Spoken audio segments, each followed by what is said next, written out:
Hey, welcome to How to Write a Novel. Another nice rainy day.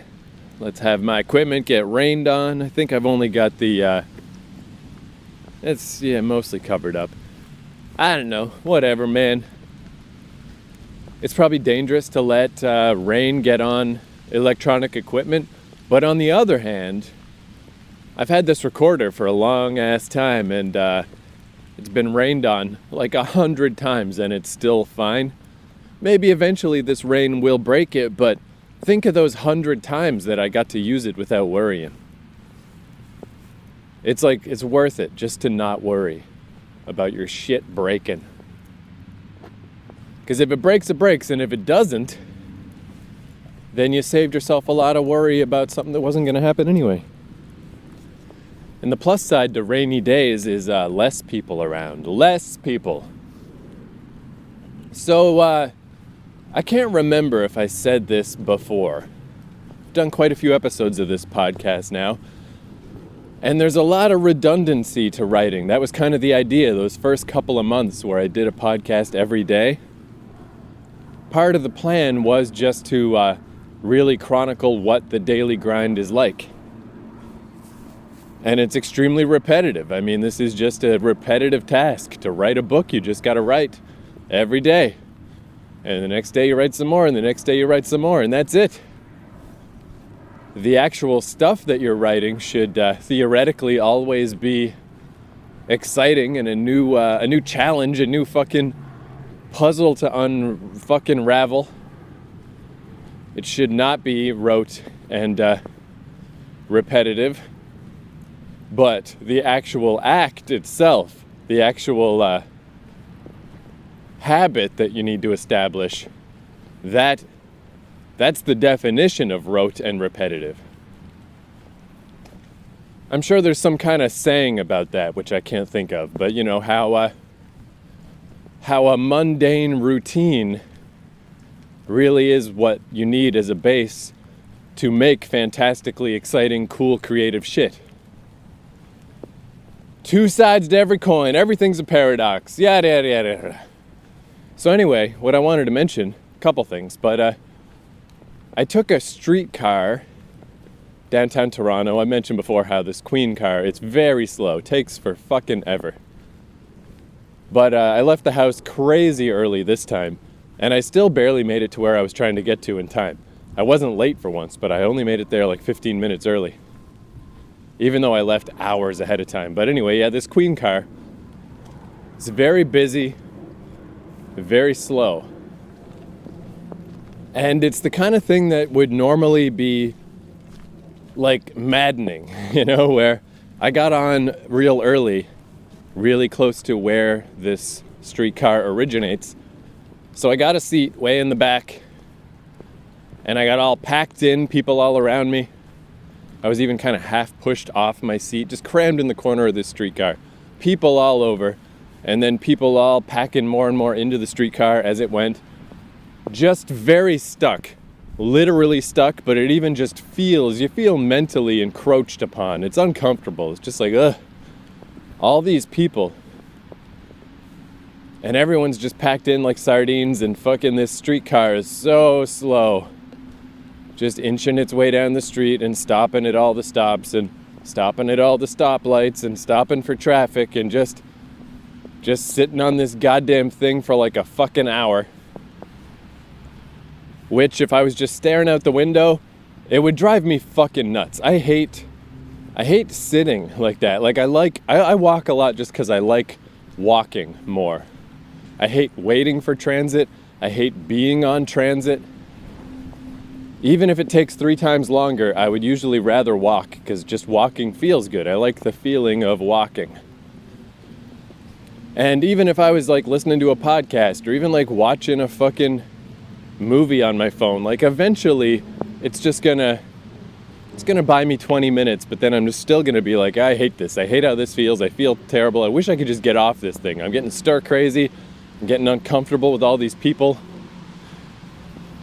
But the beauty of writing on, I've got my old Motorola Droid in my pocket, my outdated smartphone that has the little slide-out keyboard, got a little text editor on it, I do most of my writing, my first draft writing, on this little phone that's so convenient because it's right in my pocket. It's not even like a laptop or a netbook or anything. Maybe you could establish a habit of writing consistently on a touchscreen. Other people do seem to be better at touchscreens than I am, but Lord knows I can't. That is, I need the keyboard. But yeah, just having this little thing right on me, so convenient, always at hand. Like when I'm caught in these situations where I'm stuck on transit, I'm just stuck somewhere. I never don't have the tools I need to get some work done. And in fact, day by day, this is how I get work done. This is how I do my little daily routine. How I remove the barriers.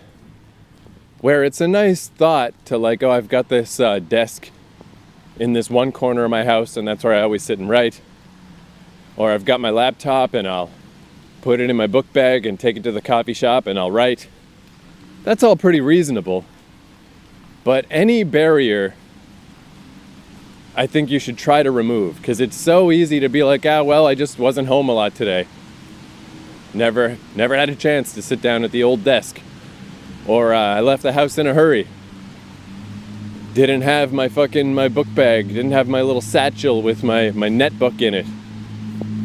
I like the phone in the pocket thing because it's always there. There's never a time when I don't have it. Any little lost time or in-between time of the day, I can just pull it out. And it's great because not only did I get my writing done for the day, because I definitely wasn't going to after that. I went to like a pub trivia night, and then we went to a second bar and just like, it was just hanging out and drinking for the rest of the night. So I got my work done on the way there, on the streetcar, and it literally flipped it around. Where instead of this ride on the streetcar just being this interminable, horrible, claustrophobic, stir-crazy inducing misery ride, it was almost the opposite completely. I mean, by the very end, I was starting to get a little antsy. Like, okay, I'm ready to get out of here. But it was like the last 5% of the journey before that started to hit me. The rest of it, I was like thankful for the downtime. I was like, this is great, because like, this is the ultimate situation in which to get work done, because there are no distractions possible. Like I've said, I don't have a data plan on my real phone. I do have a movie or two on there. I got a copy of Sleepaway Camp because we're going to do a commentary track for it on my other podcast, the Prison Wallets podcast, available at keithcourage.com. I mean, I could find ways to procrastinate if I really wanted to. But I totally didn't want to. I wanted to work because I wanted to remove myself from this sardine can situation. I want to sink away and disappear into the world of writing, into the world of working on my little stories, so I won't be mindful of being stuck on the streetcar. And it makes that, whatever, it was probably 40 minutes realistically that I was on there. Felt like an hour, but it was probably 40 minutes, maybe 45. And man, just super productive, just super great, of like, just no downside at all. I'm getting where I need to get to. I'm saving myself from feeling frustrated and uncomfortable by my streetcar ride. And I'm doing the thing that isn't the main thing that's important for me to do every day, which is to get a little step further on my writing. And it's a little bit like being in prison for 45 minutes, and it's like, I got nothing else I can do. I really got to work. I think that's why I almost never do work at home. I usually go to a coffee shop somewhere. It's like the different stages of like being trapped in a streetcar. That's the ultimate. Like, the shackles are on. I couldn't get off this streetcar if I wanted to, pushing through all these people. All I can do is sit and wait, so I gotta write, so let's do it. Like, that's the greatest funneling or focusing of my attention into writing. Going to a coffee shop is still pretty good. There's usually some Wi-Fi I can connect to, But it's almost shocking how little there is to do on the internet. I don't really have Instagram. I started an Instagram for a little while just to take pictures of weird old toys and stuff that I found at my mom's house. But I kind of abandoned that, so I don't have Instagram. I don't remember my password, so I can't flip through that. Twitter, I've just always been very selective with who I follow. I follow 40 people, and Twitter just seems to be dying. A lot of times it's okay, well, 3 new tweets. All right, I'm all caught up. Check Facebook. Sometimes my friends said something funny. Sometimes they didn't. I don't know. Maybe it's a momentum thing. Maybe you got to spend more time on the internet to build up that ability to spend more time on the internet. I guess I could start fucking browsing Reddit and shit. I guess I would just find things to do if my goal was to find things to do on the internet. But a coffee shop's pretty good because I'm pretty well trained. My subconscious is pretty well trained. All right, we're going to go to the coffee shop. We're here to do some work. Whereas at home, that's where there's all the stuff. That's where I've got my full computer. That's where I got the internet. That's where right now I got a PlayStation because I borrowed a PlayStation from somebody. That's where there's all the distractions in the world. And I don't like trying to fight those distractions. I just don't have it in me. I just long ago gave that up of if I'm going to write every day, if I'm going to write consistently and get something done every day, I need to make this as easy for myself to do as possible. I don't want to put a bunch of barriers in front of myself. I don't want to put a bunch of distractions. I don't want to put a bunch of, what's the word? When you want something. Enticements? That is not the word I'm thinking of, but it'll do. Being at the coffee shop just cuts away so many of those, so many options. It's well, there's not really much to do here besides do some work.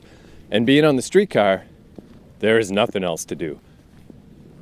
And in fact, I actively want to deny my surroundings and ignore that I'm on the streetcar. So it's just cool, man. It just fucking takes a bad situation, an in-between time, just a wasted time in the day, the time of misery when everybody's just on the fucking streetcar, miserable, crammed next to their fellow man, waiting to get wherever they're trying to get to. It turns that right around into the most productive time. Turns it into a bonus. That's just great. That's such a neat thing. Modern tech can really help with writing. No more need to sit down at the roll-top desk. Make sure your parchments are well stocked. Make sure there's no ink clots on your fucking quill. Now you can just pull a goddamn smartphone out of your pocket that you got for $40 and write some shit. It's fucking awesome. Oh yeah, and also what made it extra super great to be trapped on the streetcar is I was saying before how I was really stuck at this part that I'm writing. Just oh no, I really think I'm really going down the wrong path. I'm really kind of very hard to untangle this particular problem. Again, because writing is so abstract, only I can know what is right in my own brain, because there is no blueprint and no path you can follow, because it's just a story. It's abstract. It's just symbology that is supposed to impart information to someone else. Only I can know what's wrong and how to fix it. And I didn't know. I was real stuck. But I kind of had a nice little breakthrough while I was trapped on the streetcar. And for the next chapter, I just wrote out really scant notes. Just all lowercase, no proper punctuation, just real quick, blurted out. Blah, blah, blah happens. This person says this. Not even the actual dialogue. Just they're going to say this type of thing, then they're going to respond with this type of thing, and da-da-da. Half a page of that shit. And it's just oh, good. Now tomorrow, I'll look back at that and make sure it's better and going in a more fruitful direction. And then I'll write it out properly. Then I moved on and worked on some other stuff on the streetcar. So that's all I did for my main novel, was just this one little quick burst. But man, those are they're so valuable. I love those little bursts that just cut the Gordian knot, you were stuck and now you're unstuck, and just that, oh, it's such a good feeling of like, oh, good, tomorrow when I sit down, I've got a little blueprint laid out that seems like the right thing to do, whereas yesterday I had, it could be this, or it could be this, or it could be this, and deep down I was like, I don't think it's any, I think these are all bad. Like, God, it's such a bad feeling, such a bad spot to be in. But I think that's also why most people aren't going to be writers. You know, this is why it's hard to do this and hard to stick with it, is because you're going to be stuck in that situation over and over and over and over. That's going to happen to me 100,000 more times in my life. And I just gotta, it's never going to be easy. Every time it's going to be a weird abstract puzzle. And I just gotta figure it out every time, over and over.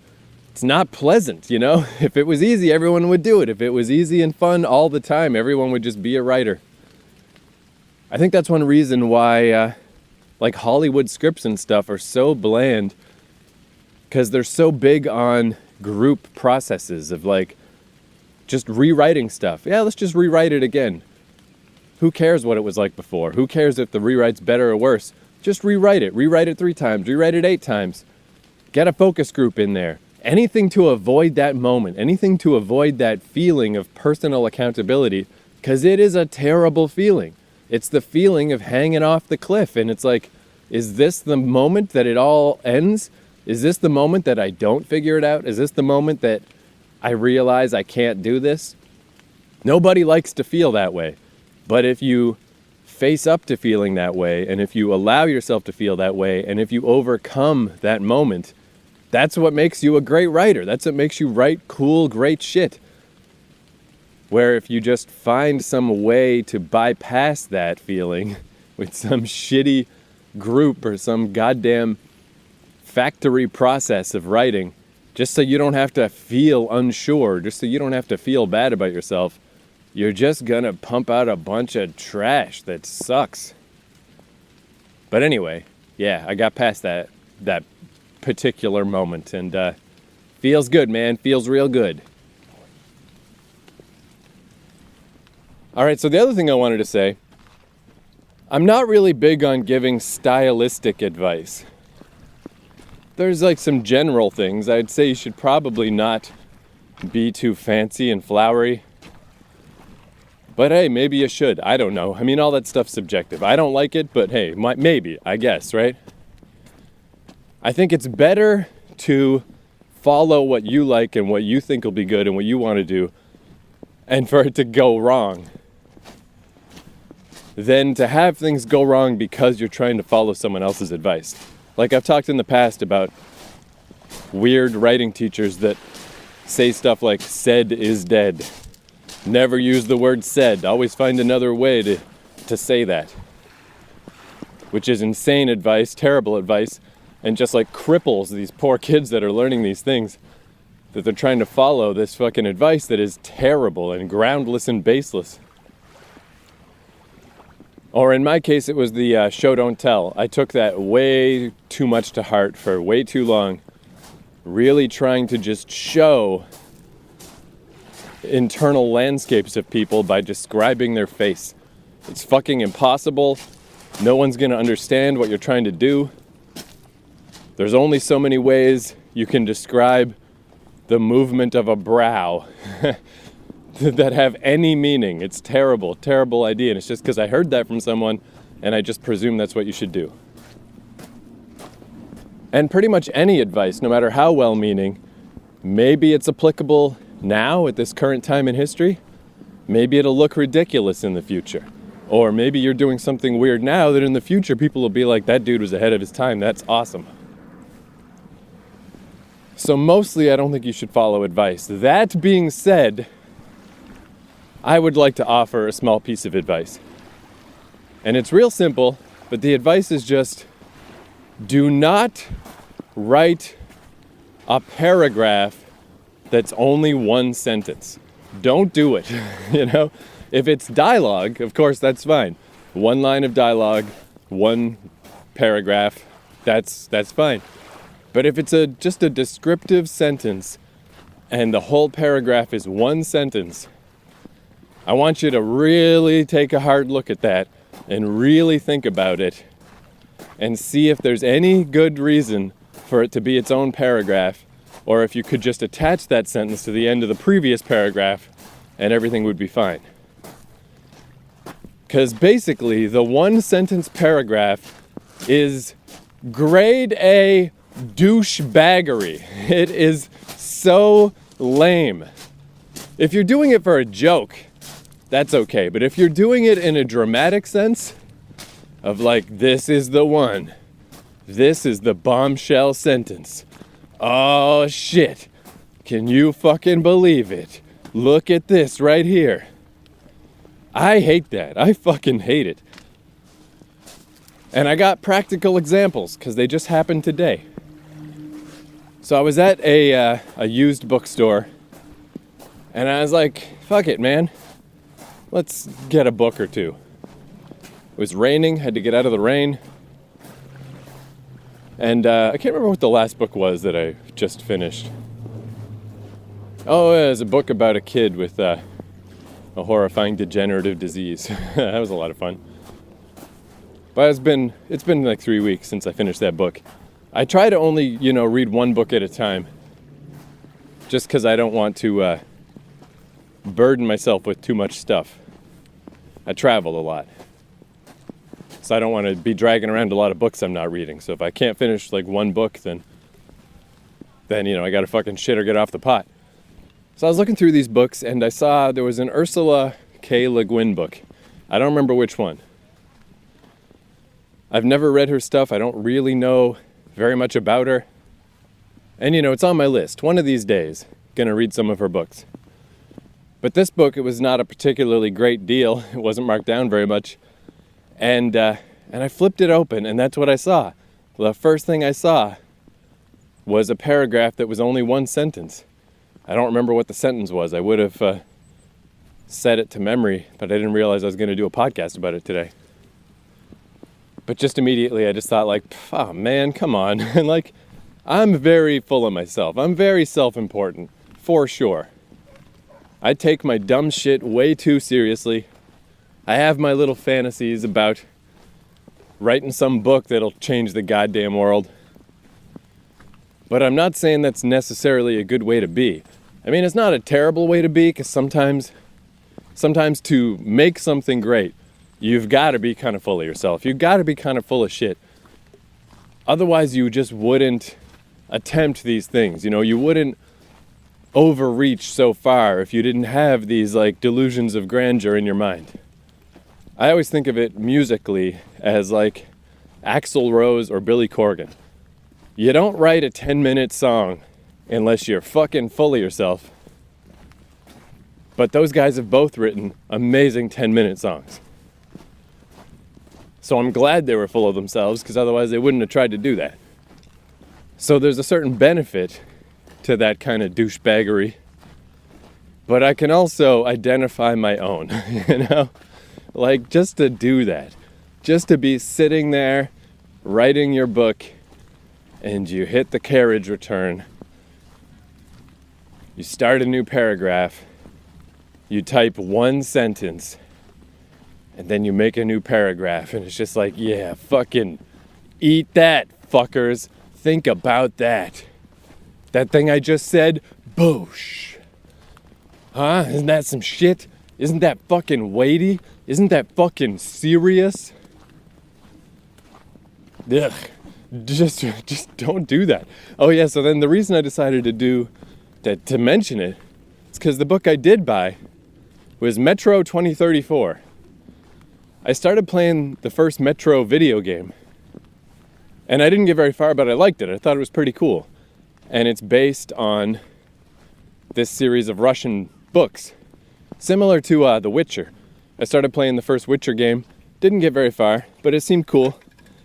And instead I started reading the Witcher stories, because it's based on some Polish books. And in both cases, I'm like, yeah, that's cool. I'll read some of the books first. And then later on, I'll play the video games and, just see how they fucking connect. So Metro 2034 is the second book in the series. It's about post-apocalyptic scenario where it's really cool. It's that the Moscow subway system is the largest bomb shelter in the world. So when the bombs went off, when the fallout happened, when the apocalypse happened, the nuclear apocalypse, all the people that happened to be in the Moscow subway that day, they survived. And as far as they know, they could be the only ones. And it's about the society that has developed in the ensuing 20 years of being trapped in the subway. And I don't normally start at book 2, but I like when things just come into my life, you know? Like, I didn't go on Amazon and order this thing. I just happened to find it today. And it was marked way down. And I'm like, fuck it, let's just try it. Let's just try book 2. Maybe it'll be cool. Maybe it'll be neat to jump in. It's worth the gamble. And I'm reading it along, and it's like pretty cool, pretty neat little thing. I only read 1 chapter so far. But I'm like, this could be good. I think this could be really cool. But then that guy did it too. He's describing this one particular metro station that's in a really precarious spot, a really dangerous spot where these weird irradiated monsters that have developed on the surface keep getting in and attack it from all sides, but they can't block off all the routes into the station because it's also the station where there's water, and the water that comes from all these different routes is the major source of hydroelectricity for a huge part of the underground. Just a really cool scenario. Like, I'm liking everything about this so far. And it wasn't a big deal, but he did that thing. He's just like, the station's Achilles heel was its lack of ammunition. That's a whole paragraph. And I was just like looking at it, and I'm like rewriting it in my head of like, if you just said that at the end of the previous paragraph, that would be fine, you know? Like, it's already an incredibly brutal situation. I'm definitely feeling the pressure. I'm definitely feeling the brutality of the scenario. And then to hit me with the little cherry on top, the little zinger, it's like the little fucking Betty boop, boop, boop, be-doop, boop. This is how bad it is. It's that one step too far that doesn't make it seem cool. It doesn't make it seem more intense. It makes it seem less intense because it seems silly. It seems like you're giving me a little wink. And man, this is the most boring podcast in the world. Just talking about the ludicrous minutia of writing. But I saw it twice today, and I'm like, I gotta bring it up. Just don't fucking do that, man. I write very small paragraphs, a lot of it because I do write on a phone. I think I sometimes don't realize how short my paragraphs are. Once I export my writing off of the phone onto a proper computer, it's like, wow, these are a lot of very staccato paragraphs. And I may or may not do something about that on the second pass. But I do have kind of a distorted view. I can't really tell how short my paragraphs are because they're all crammed onto this little tiny phone. But they're not one sentence. I just can't think of a time when that's ever a good idea to do.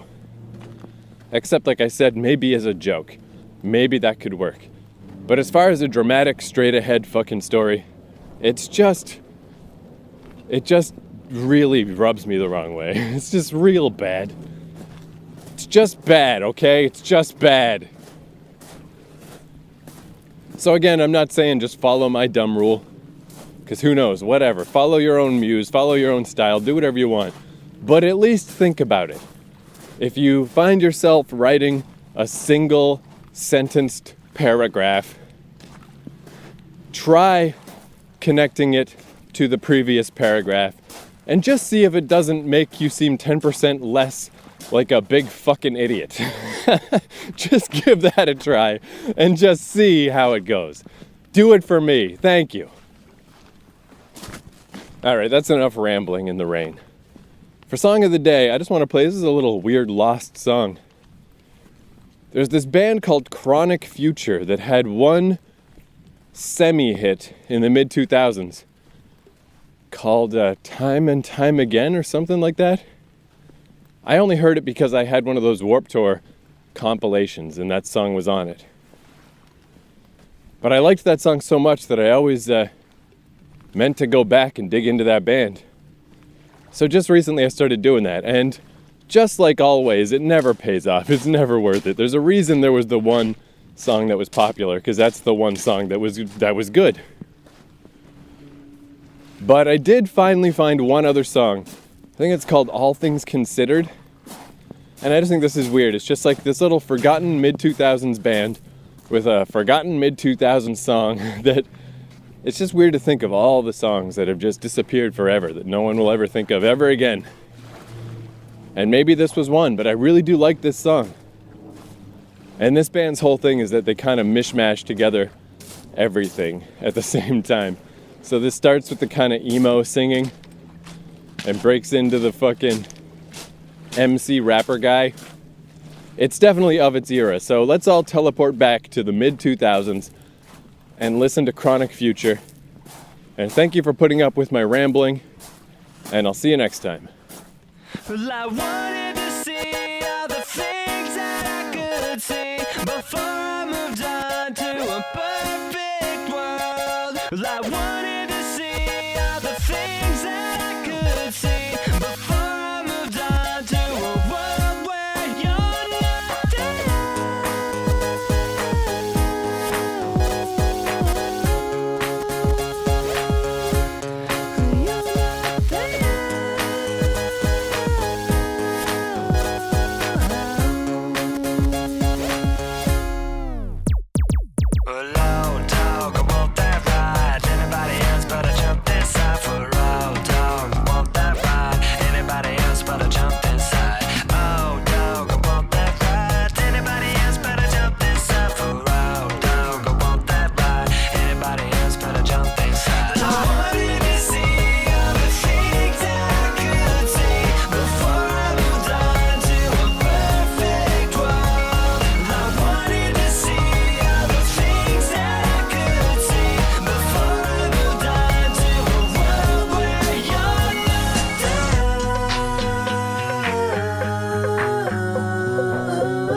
Summertime, lunchtime, step when it's crunch time. Good hunch and most of these bump rides come from a good place. The way food tastes, when hunger's a school face. Younger like glue sticks, it's ludicrous with two shits. Giving these days to how who your crew spits. We want blood, want dirt, want mud. Throw those guns in the club, show love. You so thug with your slugs, the gold rush. It's the ice age of cold crush. You want lust, you get fucked and be stuck with nice legs and no trust. Go get yourself bike pegs to go bust. Tricks on a bitch, eating up like cold cuts. Sheets on her body open, so flip flop.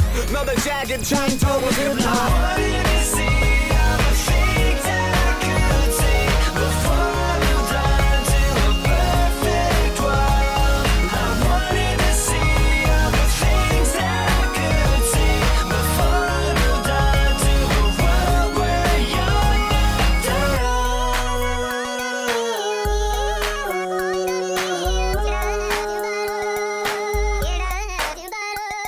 in Middletown, on middle ground, the feet that step make little sound. They grin and frown, they spin around, all just the same. They fit it now. Their mind ain't gold, they're clean and set. 14 are gone, 1 minute left. It's been its best, explosive act. The sun has set and will come back. Road dog, I want that ride. Anybody else better jump inside for road dog. I want that ride. Anybody else better jump inside. Oh dog, I want that ride. Anybody else better jump inside for road dog. I want that ride. Anybody else better jump inside. I wanted to see all the things that I could see before I moved on to a perfect world. I wanted to see all the things that I could see before I moved on to a world where you're not down.